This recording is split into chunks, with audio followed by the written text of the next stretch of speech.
قبل ما نبدأ عظمة النهاردة ما تنساش تعمل لايك واشتراك في القناة وتفعل زر الجرس علشان يوصلك منا كل جديد. ويلا بينا نبدأ عظمة النهاردة. بيبدأ مسلسلنا مع ساتورو، شاب متخرج بقاله فترة وعنده 29 سنة وبيشتغل رسام قصص مصورة، وكان رايح الجريدة علشان يسلم قصته المصورة الجديدة علشان تتنشر، بس رئيس التحرير بتاعه ما عجبتوش القصة وبيقوله إن مفيش فيها مشاعر البطل مش ظاهرة وأحداثها ما تشدش القارئ. بعدها ساتورو بيروح يقعد في مكانه المعتاد تحت الكوبري يفكر وبيرمي القصة ويرجع على بيته. وبعد كام يوم كان ساب الجريدة وبقى بيشتغل عامل توصيل في مطعم بيتزا، وكان له زميلته في الشغل بنت اسمها إيري عندها 17 سنة. كان كل ما يجيلهم طلبية توصيل جديدة قبل ما تمشي تهزر معاه وتقول له اوعى تاكل البيتزا في الطريق. ساتورو ما كانش بيعرف يرد عليها لأنه ما كانش بيفهم هزارها ومستغرب تفكير وهزار جيل الألفية الجديد، وبيفضل يفكر هي بتقول كده ليه، وما كانتش عارفة تقول له جملة أحسن تفيده في قصصه المصورة. وطول ما ساتورو في الطريق كان بيفكر في الحاجات البسيطة اللي بتمر علينا ومحدش بياخد باله منها، وبيقول لنا إنه أوقات كتير بياخد باله من أحداث مكررة في حياتنا بتكون إشارة على إن في حاجة غلط أو حادثة هتحصل. وكان ساتورو بيركز في كل التفاصيل الصغيرة اللي بتحصل من حواليه علشان يستخدمها في قصصه المصورة، لأنه كان مؤمن إن الميزة اللي بيتمتع بيها دي ممكن تخليه أعظم مؤلف قصص المصورة. وفجأة ساتورو وهو بيعدي الشارع لما بتعدي من جنبه شاحنة بيخترق الحاجز الزمني وبينتقل تاني لبداية الشارع وبيرجع في الزمن 5 دقايق، وبنعرف إنه بيتمتع بالقدرة دي إنه يرجع في الزمن. والتفاصيل الصغيرة اللي شافها من شوية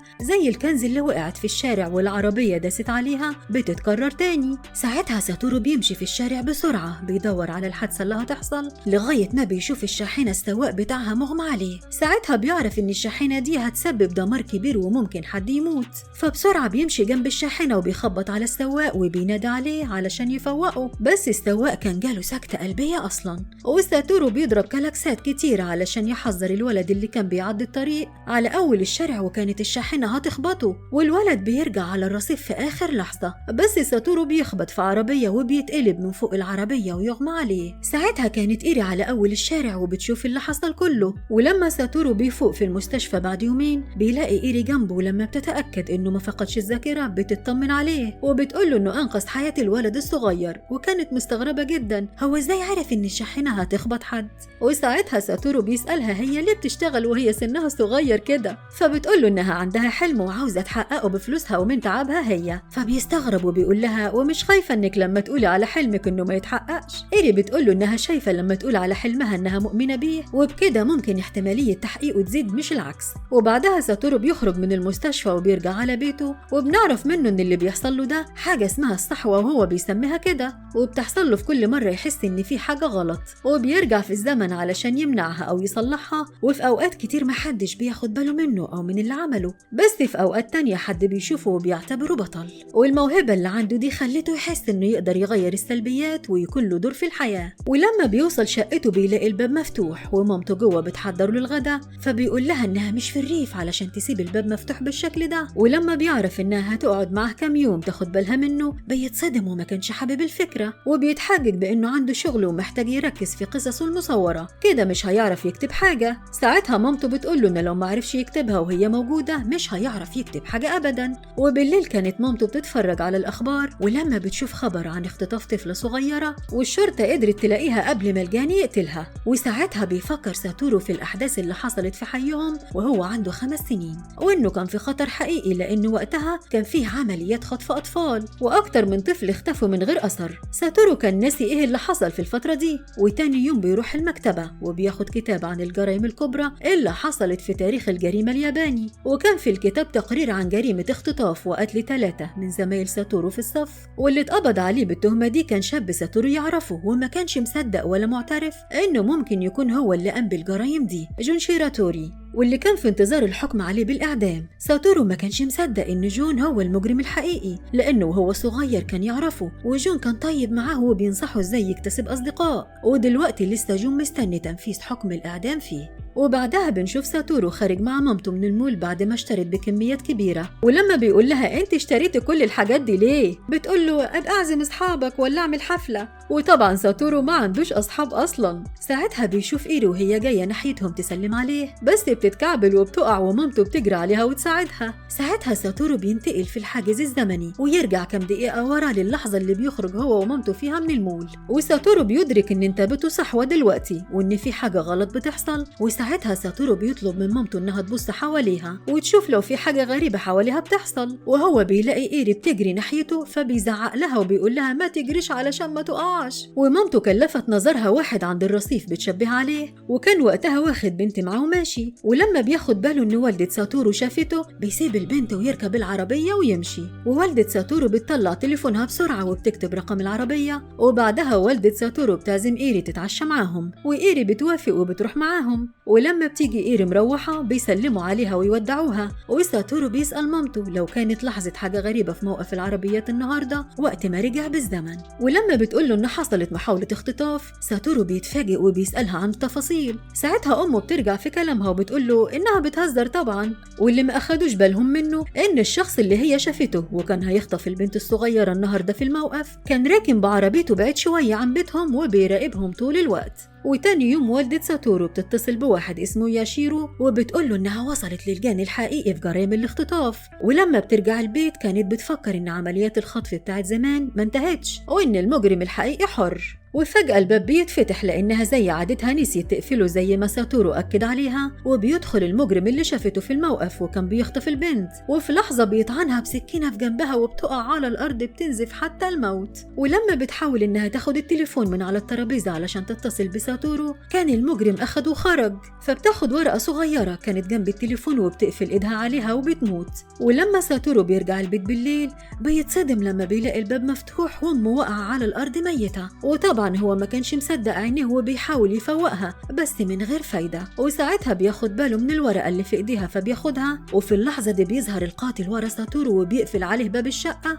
فساتورو بيعرف ان ده اللي قتل امه وبيطارده بسرعة علشان يقبض عليه ويسلمه للشرطة، بس المجرم بيهرب منه وكان متعمد انه يخلي ساتورو يطارده علشان صاحبة البيت تشوفه وهو بيجري وايديه كلها دم وهو اللي يلبس جريمة قتل امه. وساعتها صاحبة البيت فعلا بتتصل بالشرطة وتبلغ ان ساتورو قتل امه، وهو بيضطر يهرب بسرعة بعد ما فهم الفخ اللي وقع فيه وكمان ان ده له علاقة بجريمة الخطف اللي امه شافتها امبارح. وبيستخبى ساتورو في شارع جانبي بس 2 من الشرطة بيشوفوه، ولما بيحاول يهرب مش بيلاقي قدامه مخرج فبيغمض عينيه وبينتقل في لحظة وبيرجع في الزمن، بس المرة دي بقى مش بيرجع دقيقة ولا 2، لا ده بيرجع 18 سنة. وفجأة بيلاقي نفسه طفل صغير تاني قدام مدرسته الابتدائي في ميكوتو.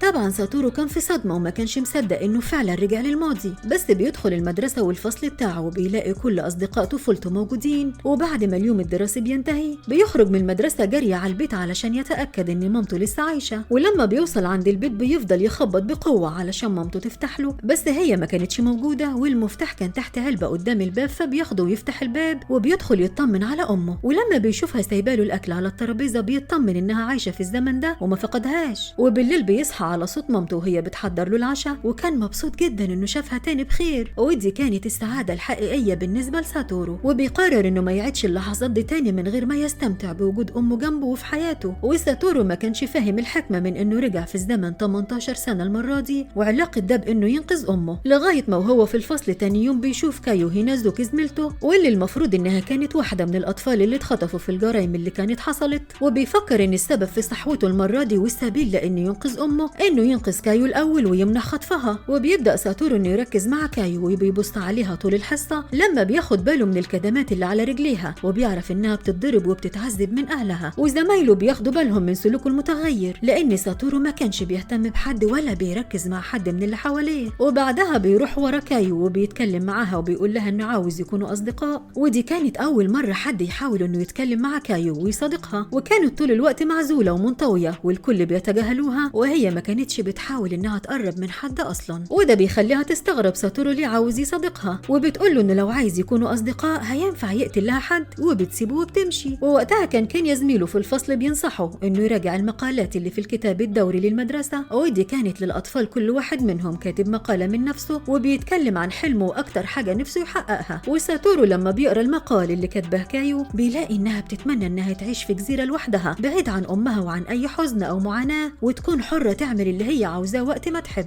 فبيفهم ساتورو إنها مش سعيدة في حياتها، والمقال ده زي صرخة استغاثة إن حد ينتشلها من الواقع الحزين اللي بتعيشه كل يوم. وتاني يوم ساتورو بيروح يكلم كايو ويعزمها على عيد ميلاده يوم 2 مارس، وبيقول لها إنها أول واحدة يعزمها ولسه مش عارف مين من أصحابه اللي ممكن يحضروا. وكايو كانت مبسوطة جدا إنه عزمها أول واحدة وبتوافق إنها تروح. وبيفتكر ساتورو التاريخ اللي اختفت فيه كايو، وإنها كانت الطفلة الوحيدة اللي ما كانتش تمت ال11 سنة زي الأطفال التانيين اللي اتخطفوا. وبيقرر إنه يوصل لتاريخ ميلادها علشان يقدر يعرف اليوم اللي اتخطفت فيه بالظبط ويعرف ينقذها. وساعتها بيروح للأستاذ ياشيرو عشان يعرف منه من ملف كايو امتى يوم عيد ميلادها، وبيطلع إنه نفس يوم عيد ميلاده يوم 2 مارس. وساعتها بيعرف إنها هتتخطف يوم 1 مارس، يعني بعد 10 أيام. ساعتها بيقرر ساتورو إنه يخليه جنب كايو طول الوقت، وبيجري على بيتها وبيخبط عليها بس محدش بيرد عليه. فساتورو بيدور عليها ورا البيت وبيبص من الشباك يمكن يشوفها بس مش بيلاقيها، وبالصدفة بيلاقي شنطتها وكتبها مرميين في التلج. فبيفتح المخزن وبيشوفها مضروبة ومرمية على الأرض.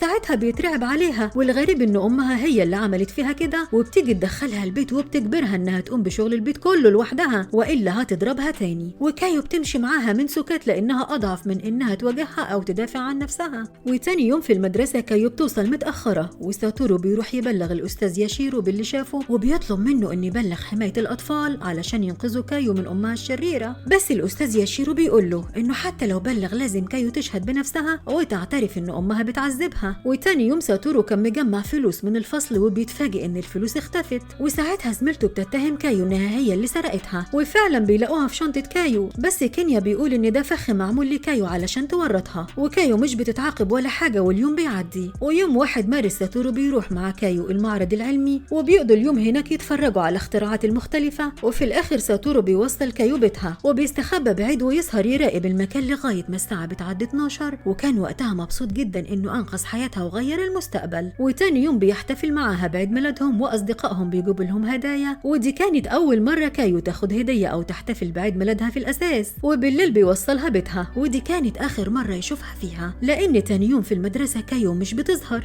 وبعد المدرسة ساتورو بيجري على بيت كايو يدور عليها ومش بيلاقي لها أي أثر. وتاني يوم في المدرسة الأستاذ ياشيرو بيقول لهم في الفصل إن كايو انتقلت علشان تعيش مع جدتها في الشمال. وساتورو ما كانش مصدق إزاي هي كانت عارفة إنها هتتنقل وما قالتلوش، وإزاي فجأة كده وهي كانت متفقة معاه إنها هتشوفه بكرة. وبعدها بكم يوم ساتورو بيكتشف إن في بنت تانية اختفت، فبيحس بالعجز وإنه ما غيرش حاجة ولسه برضه نفس النتيجة، وأطفال بتختفي في ظروف غامضة. وفي يوم وهو بيراقب والدة كايو بيشوفها وهي بترمي أغراض كايو في الزبالة، ولما بيروح يتأكد بيشوف الهدية اللي كانت كايو بتجهزها له، وهنا بيتأكد إنها ما راحتش لجدتها ولا حاجة. ساعتها بينهار وبيطلع يجري وهو بيصرخ، فبينتقل من حاجز الزمن ويرجع زمنه الطبيعي للحظة اللي كان الشرطيين بيطاردوا فيها. فبيهرب بسرعة وبيروح عند بيته، بيلاقي الشرطة محاصرة المكان وبيحققوا في قتل أمه، والكل بيقول إن هو اللي قتلها. ساعتها بيقرر يهرب لأن ما حدش هيصدق إن هو ما قتلش أمه، وإلا ما كانتش جارته بلغت عنه من الأصل. ساعتها بيروح يغسل إيده من دم أمه اللي لسه مغرقة إيديه، وهو ماشي في الشارع بالصدفة بيفكر هيروح فين، وبيطلع تليفونه علشان يكلم حد. فبتظهر إيري فجأة وهو بيخاف وبيقع على الأرض،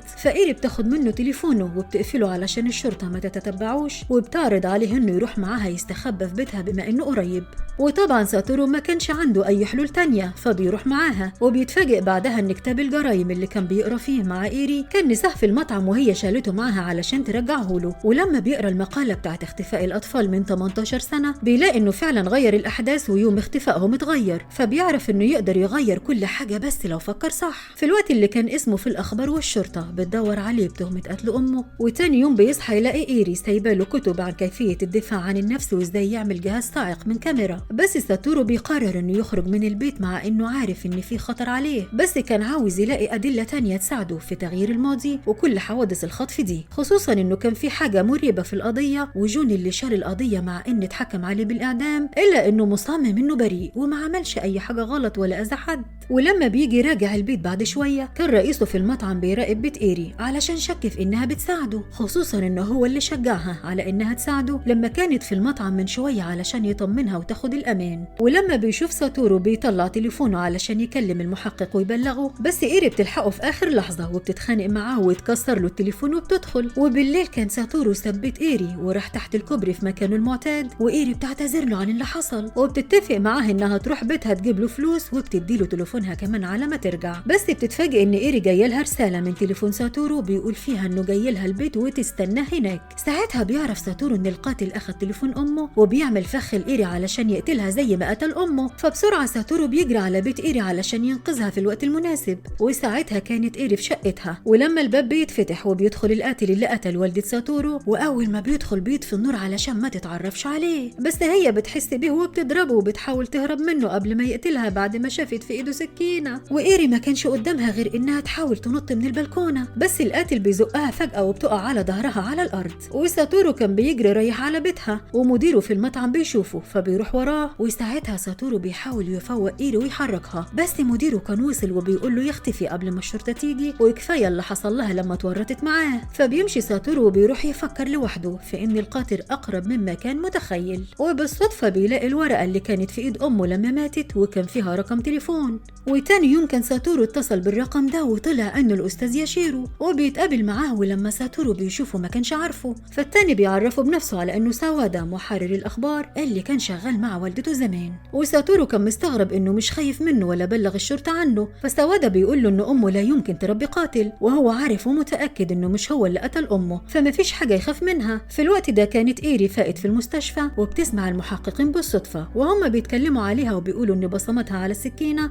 اللي طعنت بيها ام ساتورو، وان ساتورو ضحك عليها وورتها معاه في قتل امه، والوقت يحاول يقتلها علشان ما تكشفش خطته. ولما بنرجع لساتورو كان مع ساوادا اللي بيقول له ان امه اتصلت بيه يوم ما اتقتلت الصبح وبتقول له انها عارفه القاتل وان هو نفسه اللي كان بيخطف الاطفال من 18 سنه، وكانت متفقه معاه على انهم يتقابلوا وتقول له على هويه القاتل. ايري بقى كانت هربت من المستشفى واتصلت بساتورو علشان يقابلها، وبيروح فعلا يستناها تحت الكوبري في الوقت اللي كان واحد من المحققين بيراقبه وهو مش عارف. ولما ايري بتقابل ساتورو بتقول له ان القاتل مألوف وانها شافته قبل كده في المطعم. وشويه وبيتفاجئ ساتورو بان الشرطه محاصرهم وبيقبضوا عليهم. وساعتها وهم بيركبوه العربيه بيشوف القاتل وسط الناس فبيجري عليه علشان يمسكه. بس في اللحظه دي بينتقل تاني للماضي وبيلاقي نفسه في الفصل، وكينيا وقتها بياخده ويتكلم معاه علشان يتاكد هو مين، لانه كان شاكك فيه من يوم ما شافه مركز مع كايو. ووقتها ساتورو مش بيعرف يخبي عليه وبرضه ما كانش عاوز يقول له تفاصيل، فبيقول له انه بيدافع عن العداله وبيحاول يساعد كايو بس. وبالليل بيقرر ساتورو انه يغير الاحداث، واول خطوه كانت انه يعمل لجون حجه غياب تثبت انه كان في الشغل وقت ما الحادثه حصلت. وبعد عيد ميلاده بيسيب اصحابه متجمعين وبيخرج من البيت وبيروح لمكان شغل جون ويرمي طوبه على الازاز يكسره، والحارس بيخرج يشوف فيه ايه وبيشوف جون وبيخليه يتكلم الشرطه. وبعدها بيروح يستنى والدة كايو عند الكوبري ومعاه الصاعق اللي عمله من الكاميرا علشان يصعقها ويخليها تتألم زي ما بتعمل في كايو. بس في اللحظه اللي كان خلاص هيصعقها فيها بيتفاجئ بكينيا اللي كان خرج وراه، ولما بيعرف منه انه كايو في خطر كينيا بيقول له انه ما ينفعش يحل المشكله دي لوحده ولازم مساعده. وساتورو بيطلب من كينيا انه يساعده. وبعد ما بيروح ساتورو علشان يوصلها بيتها بيفاجئها وبيوديها اتوبيس قديم مهجور، وكان كينيا اللي قال له على الفكره دي وبيساعدهم وبيوفروا الكايو غطا اللي ممكن تحتاجه، وبتعيش فيه اليومين دول حتى المدرسه مش بتروحها. بس في ليله بعد ما بيمشوا من عندها وكانت بتحاول تنام بيظهر واحد غامض ما كانتش عارفه هو مين، ولولا ان كان في ستاره في نص الاتوبيس عامله ساتر بينهم كان شافها وقتلها. بس هو بيخبي حاجه في الاتوبيس وبيمشي. وتاني يوم كان ساتورو صحي من بدري من قبل الساعة 6، لقى مامته بتحضر له فطار ولانش بوكس محترمين وبتدهم له. ولما بتسأله هو رايح يقابل مين بدري كده مش بيقول لها الحقيقة. وبعدها بيروح لكايو يسيب لها الفطار وبيمشي. ولما بتفتح اللانش بوكس بتلاقي رسالة من والدة ساتورو اللي بتطلع عارفة أصلا إنه بيساعدها. وفي المدرسة الأستاذ بيلاحظ غياب كايو لليوم التاني وبيتصل ببيتها محدش بيرد وكان عاوز يطمن عليها. ولما بيلاقي ساتورو هادي ومش باين عليه القلق زي قبل كده بما إنه صاحب كايو وهو اللي كان بيطلب منه يبلغ حماية الأطفال، فبيناديله في مكتبه. ولما بيحاول يفهم منه يمكن يكون عنده فكرة كايو فين، ساتورو بيقول له إنه ما يعرفش عنها حاجة وإنه بيتصرف بهدوء زي ما الأستاذ نصحه. وبالليل كان 2 من حماية الأطفال راحوا مع الأستاذ ياشيرو على بيت كايو بس مش بيلاقوا معاه هناك. وساتورو لما بيروح يطمن كايو بتقول له هو وأصحابهم على الراجل اللي جه هنا ليلة امبارح، وساعتها بيدوروا على الحاجات اللي خباها. وساتورو بيلاقي صندوق فحم وشنطة مليانة بأدوات تعذيب بيستخدمها القاتل في عملية الخطف والقتل، مواد كيماوية وحبال. وساعتها بيقرروا إنهم يخرجوا من الأتوبيس ده بسرعة، وبياخدهم على بيته علشان أمه تحميهم. وفعلا مامته بترحب بيهم وكانت فخورة بساتورو وشجاعته إنه بيساعد أصدقائه. ولما مامته بتتكلم مع كايو وبتتفق معاهم إنهم يحضروا الغدا بكرة سوا، كايو بتنهار لما بتفتكر معاملة أمها ليها، وإنها كانت بتضربها وتعذبها ولا يوم قربت منها وعاملتها زي ما المفروض الأم بتعامل بنتها. وبعد يومين كانت كايو راحت لأمها مع والدة ساتورو، وأمها أول ما بتشوفها بتهجم عليها وبتضربها، بس من حظها إن موظفين حماية الأطفال كانوا جايين وشافوا معاملتها ليها بنفسهم، وعلى طول بياخدوا كايو وبيمشوا، وساتورو بيودعها. بس بعدها بيكتشف إنه مش عارف يرجع لزمنه الطبيعي تاني، معنى كده إنه مهمته فشلت، وإنه معرفش ينقذ كايو وممكن يكون حصل لها حاجة. وفي مرة كان ساتورو مع الأستاذ ياشيرو بيوصلوا لعربيته، والأستاذ ياشيرو بيعرف منه إن كايو كانت مستخبية اليومين اللي فاتوا في الأتوبيس القديم.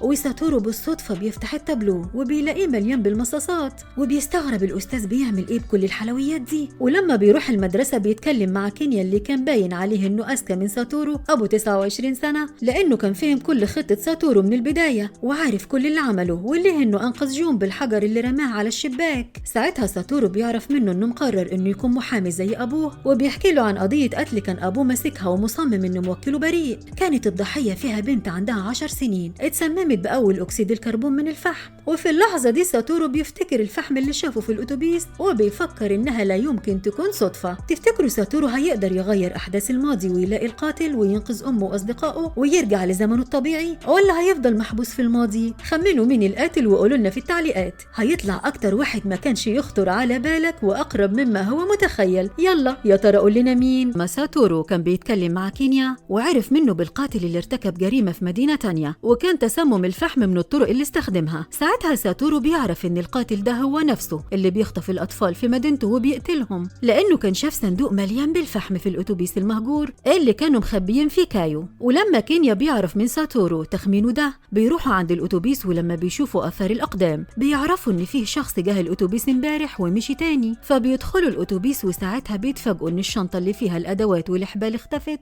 ومعاها الصندوق اللي كان فيه الفحم. ساعتها ساتورو بيحكي لكينيا وصديقه التاني اللي بيفكر فيه، وانه متأكد ان الراجل اللي اخذ الحاجات دي هو نفس القاتل اللي والد كينيا بيحاول يوصل له. ساتورو كان فاكر انهم مش هيصدقوه، وقال يعني عاوز يعيش دور المحقق وخلاص، بس بيلاقيهم مصدقينه وعاوزين يساعدوا كمان. فبيقول لهم انه عاوز يعمل حاجة علشان ما يشوفش حد بيحبه بيموت وهو واقف يتفرج. وبعدها ساتورو رجع على بيته، بيفتكر ان بنت اللي اختفت في الخط الزمني الاول اللي قبل ما يتدخل فيه، كان في بنت اسمها آية اختفت فجأة وجون اتقبض عليه بتهمة خطفها وقتلها. ساعتها ساتورو بيقول لأصحابه بيشوفوا آية وبيبدأوا يراقبوها، لأنهم عرفوا دلوقتي ان القاتل بيتابع او بيخطف الأطفال المنطويين اللي على طول لوحدهم وملهمش صحاب. وآية كانت من الفئة دي، وعلى طول في المدرسة او التمرين يا بتقرا لوحدها يا في الشارع وملهاش أصحاب خالص. لو هو بيراقبها وهي خارجة من تمرين البيانو، بيتفاجئ بمامته بتنادي عليها علشان يساعدها في شيل الطلبات. الغريب بقى ان الأستاذ ياشيرو كان راكن على جنب الطريق وقتها وبينادي عليهم يوصلهم.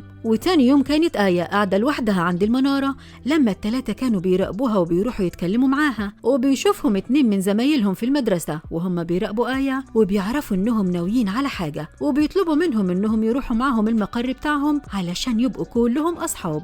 بس آية بتسيبهم وبتمشي. وتاني يوم كان ساتورو رايح المدرسة لما بيتفاجئ بكايو قدامه، وبيعرف إنها هتيجي كل يوم في الأتوبيس وإنها مش هتسيب المدرسة هنا، واللي ساعدها كان الأستاذ ياشيرو. ساتورو بقى بيفرح جدا إنها رجعت معهم تاني، بس وهو قاعد في الفصل بيفتكر خبر من خط الزمن الأول كان بيتكلم عن خطف هيرومي، وإنهم لقوا جثته في مخزن عند الفنار. ساعتها بيفتكر المقر اللي أصحابه التانيين قالوا عليه، وإن ده نفس المكان اللي كان فيه الخبر. وبعد المدرسة كلهم بيروحوا على المقر ال6 أصحاب، وهم هناك آية بتروح لهم وبتقضي وقت معاهم يلعبوا ويذاكروا ويتمرنوا، وكلهم كانوا مبسوطين. بس بعدها كايو بتقول لساتورو إنها خايفة على واحدة زميلتهم ميسانو اللي كانت على طول بتوقعها في مشاكل وبتتهمها بالسرقة، ومن وقتها وهي بقت وحيدة والكل بيتجنبها. وساتورو بقى بيبدأ يفكر إنها ممكن تكون هتقع في اختيار القاتل بما إنها منطوية وعلى طول لوحدها. ولما بيرجع البيت بيلاقي الصحفي ساوادا قاعد مع مامته بيحضروا المقالات اللي بيشتغلوا عليها. ولما ساتورو بيتكلم معاه عن الجرائم اللي بتحصل في المدينة التانية والقاتل قبضوا عليه ولا لسه، ساوادا بيقول له على تفاصيل كتير ما كانش يعرفها، وبيحذروا إنه ممكن يكون القاتل موجود حواليهم ومش حاسين، فلازم ياخد حذره هو وأصحابه. وتاني يوم كايو بتحاول إنها تتصالح مع ميسانو، بس ميسانو بتتخانق معاها وبتتضايق وبتسيبها وبتمشي. ساعتها ساتورو بيروح وراها، وكانت بتشجع فريق الهوكي، وأول ما بيلمحها خرجت من الباب الجانبي بيروح وراها علشان يتأكد إنها في أمان. بس ساعتها بيشوف عربية عيلة جون كانت موجودة قدام الباب وبتمشي بسرعة، فساتورو بيفتكر إنها اتخطفت في العربية دي. ومن حظه إن ساعتها الأستاذ ياشيرو كان موجود بيشجع الفريق وخرج وراه لما لقاه ماشي لوحده، وأول ما ساتورو بيشوفه بيستنجد بيه وبيطلب منه إنهم يروحوا بسرعة ورا العربية دي.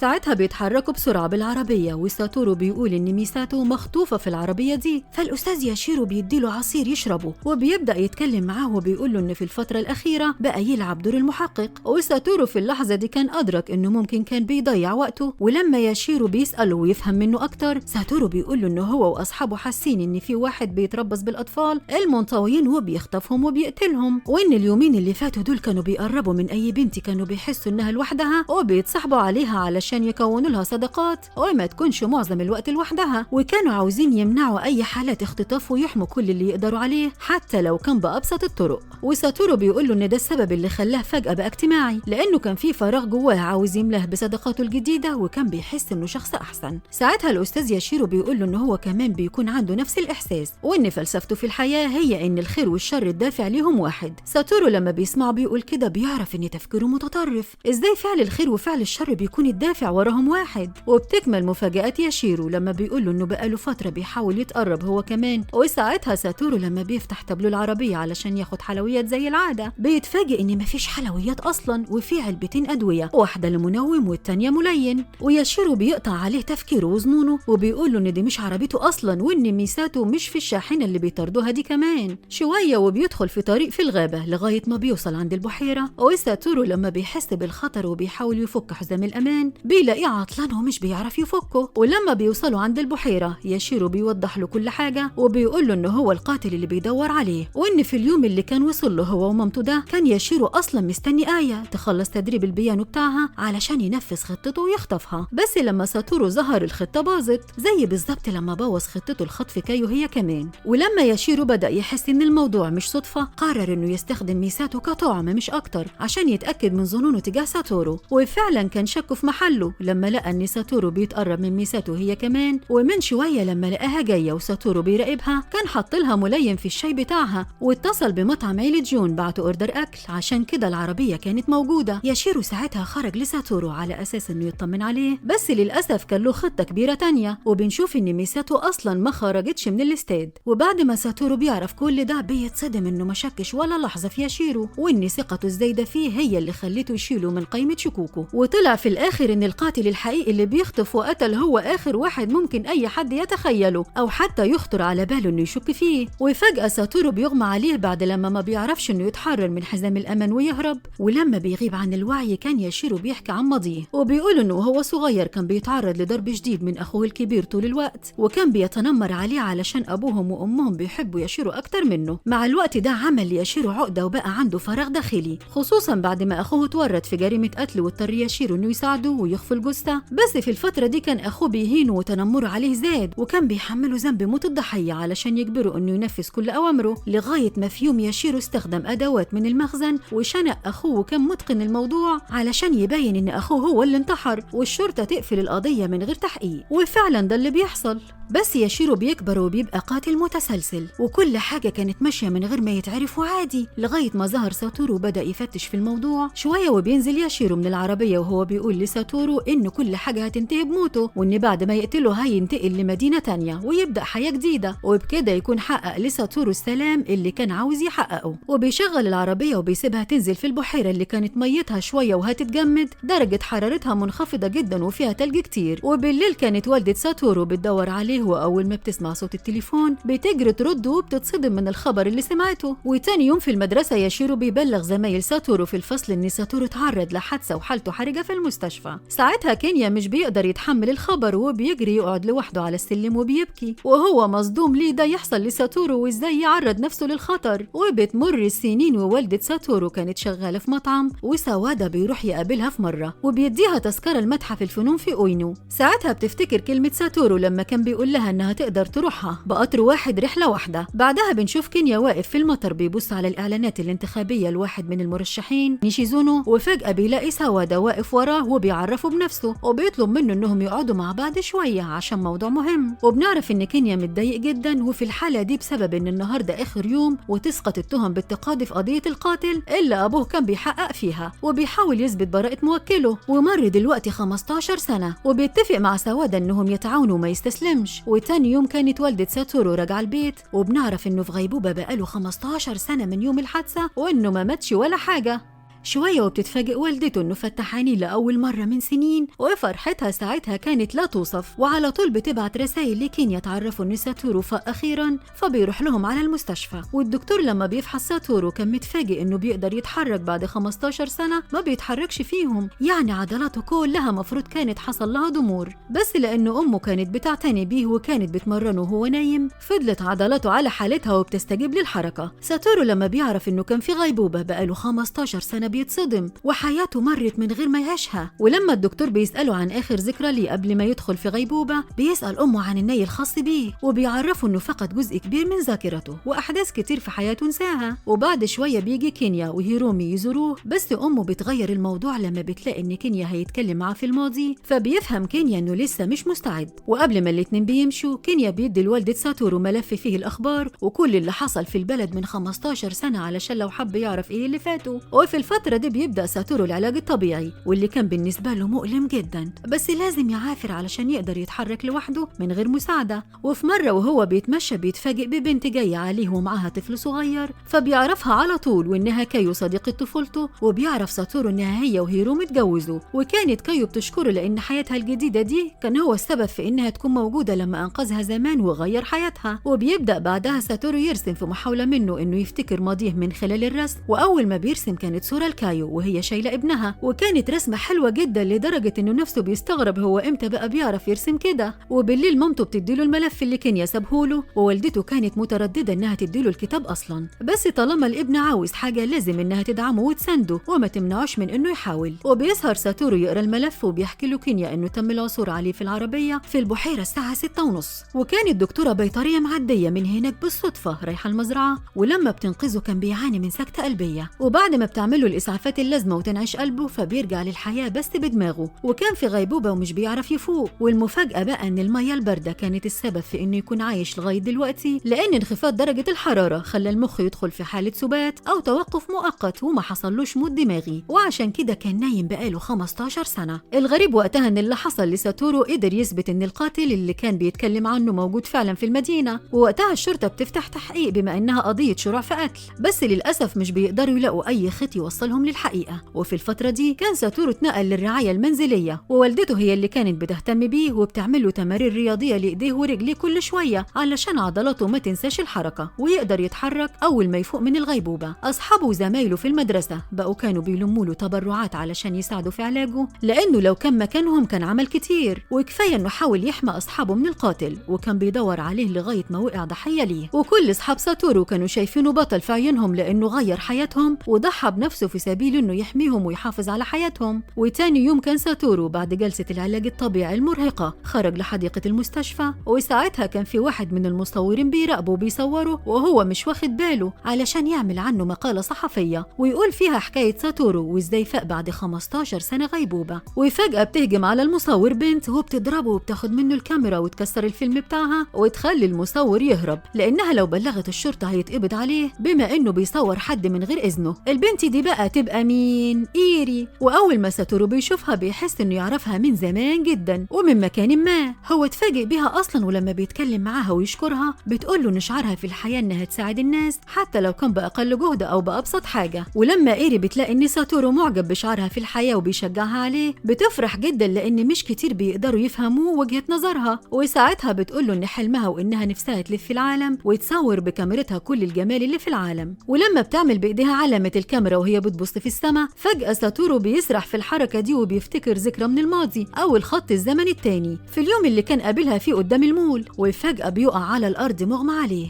وبتبدأ ذكريات ساتورو إنها ترجع له وفي كل القفزات الزمنية اللي حصلت له والخطوط الزمنية بتاعة الماضي اللي غيره. فبيحس ساتورو بالفشل برضه لأن حاليا مش عارف مين القاتل الحقيقي ومتقبض عليه. وبنتفاجئ إنه لما بيصحى إنه كان دخل في غيبوبة تانية بقاله سنة وشهرين، وساعتها مامته بتنهار وبتترجاه إنه يفضل معاها وما عادش يرعبها عليه بالشكل ده، وبتتمنى إنه ما يفقدش وعيه تاني. ومن بعدها وساتورو كان بيحاول إنه يجمع كل فلاشات ذاكرته اللي يقدر عليه ويرتبها علشان يفهم إيه اللي حصل بالظبط في حياته وإيه اللي تسبب له في الحادث اللي دخلته في غيبوبة السنين دي كلها. وبيشوف معاها الميدالية اللي على شكل كتكوت، فبيفتكر إنه شافها قبل كده مع إيري، ولما بيسألها عليها بتقول له إنها هدية من إيري وبتفكروا بيها إنها كانت البنت اللي ضربت المصور. وفعلا ساتورو بيتأكد إن دي إيري وإنه ما كانش بيتهيأ له ولا حاجة. بس إحنا بقى بننصدم لما بنشوف ياشيرو ظهر من جديد وكان متنكر وبيراقب ساتورو من بعيد، وبيكلم نفسه وبيقول إن باستيقاظ ساتورو صحت جواه الرغبة في القتل من جديد. وبعدها كينيا بيجي يزور ساتورو في المستشفى وبيعرف منه كل ذكرياته من خطوط الزمنية المختلفة. ومع إن ما كانش من السهولة إن حد يصدقه، كينيا بيختار إنه يصدقه لأنه واثق فيه. بس لما بيسأله عن آخر ذكرى له قبل الحادثة، ساتورو للأسف ما كانش فاكرها، وكينيا مش بيرضى يقول له على الشخص اللي هو شاكك فيه علشان ما يغيرش ذكريات ساتورو ويأثر عليها. في الوقت اللي بنتفاجئ إن الأستاذ ياشيرو هو نفسه النائب نيشيزو، واللي كينيا كان واقف يتأمل في صورته وهو متضايق يوم ما ساوادا قبله واتفق إنه يتعاون معاه. ساعتها بنفهم إن كينيا شاكك في ياشيرو، بس للأسف ما فيش عنده أي دليل ضده إلا في حالة إن ساتورو يرجع له الذاكرة ويفتكر اللي حصل يوم الحادثة. وبعدها كان ساتورو قاعد بيفكر مع نفسه وبيقرر إنه لازم يدور على إيري ويقابلها تاني بما إنه وجودها خلى مخه يتنشط ويستعيد بعض ذكرياته. ساعتها بيطلب من الدكتور إنه يسمح له يخرج من المستشفى في جولات في المدينة علشان يسترد ذكرياته. ولما الدكتور بيوافق، ساتورو بيخرج ورجليه بتاخده لنفس المكان اللي حصلت له فيه أول صحوة خالص. فبيفتكر اللي حصل يومها وبيفتكر إن إيري كانت الشخص الوحيد اللي صدقه وبيساعده، ورجليه بتاخده ناحية بيتها وبيقابلها فعلا. بس بعد ما كان هيكلمها بيرجع في كلامه لما بيفتكر إنها في الخط الزمني التاني اتعرضت للخطر بسببه. وبعد كام يوم في المستشفى كانت صديقته الصغيرة جاية تسلم عليه ومعاها منشورات للاحتفالات النارية في الجزيرة، وبتعرض على ساتورو ومامته إنهم يروحوا سوا رحلة مع بعض هناك، وفعلا بيوافقوا. وتاني يوم على طول بيسافروا بالأتوبيس، وبنتفاجئ إن ياشيرو كان متنكر وماشي ورا الأتوبيس خطوة بخطوة.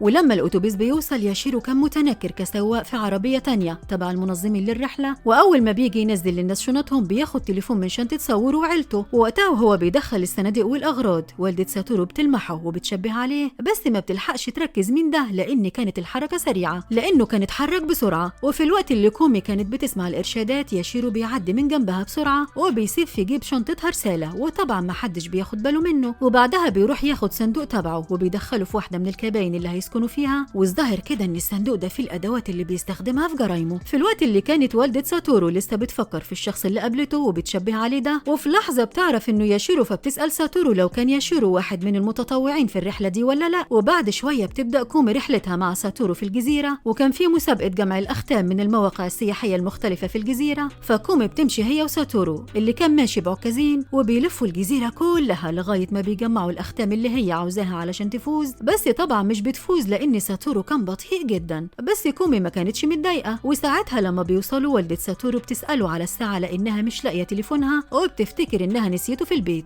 وده كان التليفون اللي ياشيرو أخده من أغراضهم وهو بينقلها. المهم إن وقتها ساتورو بيروح يقعد لوحده بعيد عنهم وبيتصل بكينيا اللي كان موجود هو كمان معاهم في الجزيرة، بس محدش يعرف علشان يراقب كومي ويحميها. وبنتفاجئ إنهم الاتنين عارفين إن ياشيرو هو القاتل، وإنه هنا معاهم على الجزيرة وعارفين خطته كمان. وبنرجع فلاش باك وبنعرف إن ساتورو كان استعاد كل ذكرياته وبيقول لكينيا على كل اللي حصل يوم الحادثة، وكينيا بيقول له إن شك في كده برضه لما الشرطة طلعت العربية من البحيرة وكانت نفس طراز عربية ياشيرو، وبدأ يربط الخيوط ببعضها ويفكر في طريقة ساتورو، بس ما كانش عنده دليل. المشكلة إن في الوقت الحالي ياشيرو غير اسمه بقى نائب سياسي كبير، وكمان الشركة بتاعته هي الراعي الرسمي للاحتفال اللي على الجزيرة واللي كومي كانت عاوزة تحضره. فبيعرفوا إنه فخ من ياشيرو علشان يخطفها ويقتلها هناك، ومع إنهم كانوا خايفين عليها إلا إنهم بيقرروا يروحوا كينيا، وبيتعهد إنه يحميها ويراقبها طول الوقت. وقتها كانت كومي راحت مع باقي الأطفال يلعبوا، وياشيرو بيبدأ تنفيذ خطته وبيبعت رسائل من تليفون والدة ساتورو على تليفون كومي يطلب منها إنها تقابله في الكوخ الساعة 4:30. وساتورو بيطلع عارف خطة ياشيرو وإنه هيلجأ للخدعة دي زي ما عمل لما قتل أمه في الخط الزمني التاني، وبعت رسالة من تليفونها على تليفون إيري علشان يستدرجها ويقتلها. ولأنه كان عارف الخدعة دي كان محضر لها من بدري، واستبدل تليفونه مع تليفون كومي منه وهم في الأتوبيس، وبكده الرسالة مش بتوصل لكومي ومش بتروح الكوخ زي ما كان ياشيرو عاوز. ولما كومي بتتأخر ويشيرو بيلاقاها ما جاتش بيعرف إن خطته اتكشفت، وكان متحمس من المنافسة والمطاردة اللي بيعيشها لعبة الفريسة والصياد. وبعد شوية كان ساتورو اتفاجئ إن كومي مش موجودة، فبيقول لمامته إنه هيروح يدور عليها علشان يتفرجوا على الألعاب النارية سوا. ساعتها ساتشيكو بتتصدم لأن كومي ورتها الرسالة اللي كانت في شنطتها وقالت لها إن ساتورو ساب لها الرسالة دي في السر، وبيطلب منها إنها تقابله في مكان تاني من غير ما حد يعرف. ساعتها ساتورو بيتصدم وبيعرف إن ياشيرو مش سهل، وإنه كان مخطط لكل حاجة من البداية ومش هيعرف يتغلب عليه بسهولة، فبيجري بكل قوته علشان يلحقها قبل ما توصل للمكان اللي في الرسالة. بس كومي وهي في طريقها وسط الغابة بتتفاجئ بحد حط إيده على بقها وأخدها، وساتورو كان بيعافر وبيبذل كل قوته علشان يوصل في الوقت المناسب، وكان متحمس علشان يحميها وينقذ حياتها. وبعد شوية بيلاقيها واقفة قدامه، وبنعرف إن اللي ظهر لها من شوية كان سوادة، وإنه على علم بخطته هو وكينيا، وهو هنا علشان يساعدهم. ولما ساتورو بياخد من كومي الرسالة وبيفتح التليفون بيعرف إن ياشيرو عارف إن التليفون معاه هو، وإنه هو المقصود، فبيروح يواجهه لأنه ما بقاش فاضل غير إنه يخليه يعترف بجرايمه. وعلى ما الليل بيليل كان ياشيرو في الغابة بيخبي صندوق عند أول الكوبري المعلق، وبياخد صندوق تاني وبيطلع الكوبري، وساعتها بيتفاجئ بساتورو واقف على أول الكوبري مستنيه. وياشيرو لما بيشوفه بيقول له إنه ما كانش متوقع إنه يسبقه لهنا، خصوصا مع إصابته وضعفه، وإنه ماشي بعكازين لأنه كان بيجهز فخ لساتورو علشان يقتله. وبيقول له إنه كان عارف إن ساتورو كشف خطته، وكان عارف إنه هيستخدم الموبايل، وعشان كده حط خطة بديلة إنه ساب الرسالة في شنطة كومي. ودلوقتي بقى ياشيرو هو اللي جوه الفخ اللي كان بينصبه لساتورو. ياشيرو كان بيخطط أصلا لقتل كومي، بس ساتورو عارض خطته زي كل مرة، فكان من وجهة نظره إنه هو اللي يستحق الموت، وقرر يقتله علشان يخلص منه ويكمل جرايمه. وياشيرو بيستغرب من إصرار ساتورو إنه ينقذ الكل حتى لو هو اللي كان هيتعرض للخطر، وبيلاحظ البريق اللي في عينيه وبيقول له إيه سر البريق ده، لأنه مش أول مرة يشوفه، ده شافه مرات كتير من وهو طفل، زي ما يكون عنده يقين من اللي هيحصل وعارف إنه هو اللي هيكسب. ساتورو بيرد عليه وهو بيتحرك ناحيته وبيضحك، وبيقول له إن ده إصراره على إنه يكمل اللي بدأه. ساعتها ياشيرو ملامحه بتتغير وبيترسم عليها الخوف الشديد، وبيتهيأ له إن ساتورو الطفل هو اللي جاي عليه وكله عزم وإصرار، فبيرجع كم خطوة خايف منه. وهنا ساتورو بيفاجئه وبيقول له إن عاش طفولته 3 مرات علشان يعرف يغيره، وإنه كان جاي من المستقبل. وأول ما الألعاب النارية بتبدأ بيدوس ياشيرو على جهاز تحكم، وفجأة الصندوق اللي كان حاطه على الكوبري بينفجر، وساتورو بيقع على الأرض،